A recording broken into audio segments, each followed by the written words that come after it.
B Y Vijayendra ಸ್ನೇಹಿತನ ಕಾರಿಗೆ lorry ಡಿಕ್ಕಿ ಹೊಡೆದಿದೆ. ವಿಜಯೇಂದ್ರರನ್ನ ಮಾತನಾಡಿಸೋದಕ್ಕೆ ಅಂತ ಹೇಳಿ ಅವರ ಸ್ನೇಹಿತ ಹರೀಶ್ ಬಂದಿದ್ದ. ವಿಜಯೇಂದ್ರ ಕಾರಿನ ಹಿಂದೆ ಹೋಗ್ತಾ ಇದ್ದಾಗ ಅಪಘಾತ ಆಗಿದೆ.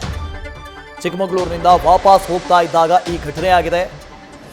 ಮುಂದೆ ಚಲಿಸ್ತಾ ಇದ್ದ ಕಾರಿನ ಹಿಂಭಾಗಕ್ಕೆ ಲಾರಿ ಡಿಕ್ಕಿ ಹೊಡೆದಿದೆ.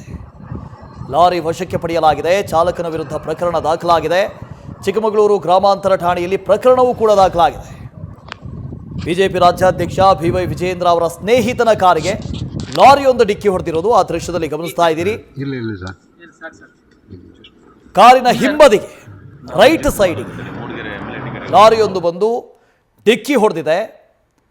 ವಿಜಯೇಂದ್ರ ಅವರನ್ನ ಮಾತಾಡಿಸೋದಕ್ಕೆ ಅಂತ ಹೇಳಿ ಅವರ ಸ್ನೇಹಿತ ಹರೀಶ್ ಬಂದಿದ್ರು.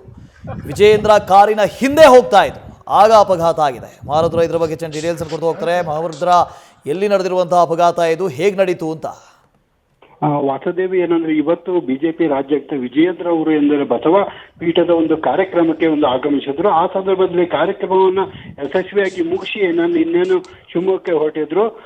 ನಗರದಿಂದ ಸುಮಾರು ಒಂದು 6ರಿಂದ 7 ಕಿಲೋಮೀಟರ್ ಲೆಕ್ಕೆ ಕ್ರಾಸ್ ಇದೆ. ಲೆಕ್ಕೆ ಕ್ರಾಸ್ ಅಲ್ಲಿ ಪಾಸ್ ಆಗಬೇಕಾದ್ರೆ ಏನಂದ್ರೆ ಈ ಒಂದು ವಿಜಯೇಂದ್ರ ಅವರ ಸ್ನೇಹಿತರ ಒಂದು ಕಾರಿನಲ್ಲಿ ಒಂದಿಷ್ಟು ಜನ ಕಾರ್ಯಕರ್ತರು ಹರೀಶ್ ಅವರ ಗಾಡಿಯಲ್ಲಿ ಇದ್ರು. ಆವಾಗ ಸಂದರ್ಭದಲ್ಲಿ ಏನಂದ್ರೆ ವಿಜಯೇಂದ್ರ ಮತ್ತು ಹಾಗೂ ಬೆಂಗಾಲು ವಾಹನ ಪಾಸ್ ಆದಂತ ಸಂದರ್ಭದಲ್ಲಿ ಏನಂದ್ರೆ ಈ ಹರೀಶ್ ಅವರ ಕಾರಿಗೆ ಒಂದು ಲಾರಿ ಡಿಕ್ಕಿ ಆಗ್ತದೆ. ಲಾರಿ ಡಿಕ್ಕಿ ಆದ ಒಂದು ವೇಗಕ್ಕೆ ಏನಂದ್ರೆ ಹಿಂಬದಿ ಕಾರಿನ ಸಂಪೂರ್ಣವಾಗಿ ಬಲಭಾಗದಲ್ಲಿ ಒಂದು ನುಜ್ಜುಗುಜ್ಜು ಆಗಿರೋದು. ತಕ್ಷಣ ಏನಂದ್ರೆ ವಿಜಯೇಂದ್ರ ಅವರಿಗೂ ಅಲ್ಲಿಂದ ಬೆಂಗಾಲು ವಾಹನದ ಮೂಲಕ ಪಾಸ್ ಆಗಿದ್ರು. ತಕ್ಷಣ ಏನಂದ್ರೆ ಪೊಲೀಸರು ಅಲ್ಲೇ ಒಂದು ಸ್ಥಳ ಪರಿಶೀಲನೆ ಮಾಡಿ ಏನಂದ್ರೆ ಲಾರಿಯನ್ನ ವಶಕ್ಕೆ ಪಡೆದುಕೊಂಡ್ರು. ಅದೇ ರೀತಿಯಾದ ಕಾರನ್ನು ಕೂಡ ನಗರ ಠಾಣೆಗೆ ತಂದು ಈಗ ಇಟ್ಟಿರುವಂತದ್ದು. ಈಗಾಗಲೇ ಏನಂದ್ರೆ ಲಾರಿ ಚಾಲಕನ ಮೇಲೆ ಒಂದು ಪ್ರಕರಣವನ್ನು ದಾಖಲು ಮಾಡಿದ್ದಾರೆ. ಮತ್ತು ಈಗ ಹರೀಶ್ ಅವರ ಕಾರಿನ ಓನರ್ನು ಕೂಡ ಅವ್ರನ್ನ ಕರೆಸಿ ಅವ್ರಿಗೆ ಏನಾಯ್ತು, ಯಾವ ರೀತಿ ಇವರು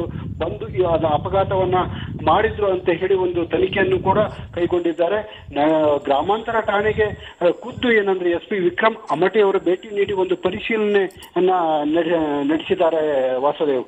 okay, thank you Maharudra. News First ನಿರ್ಭೀತಿಯಿಂದ ನಿಮ್ಮ ಪರವಾಗಿ.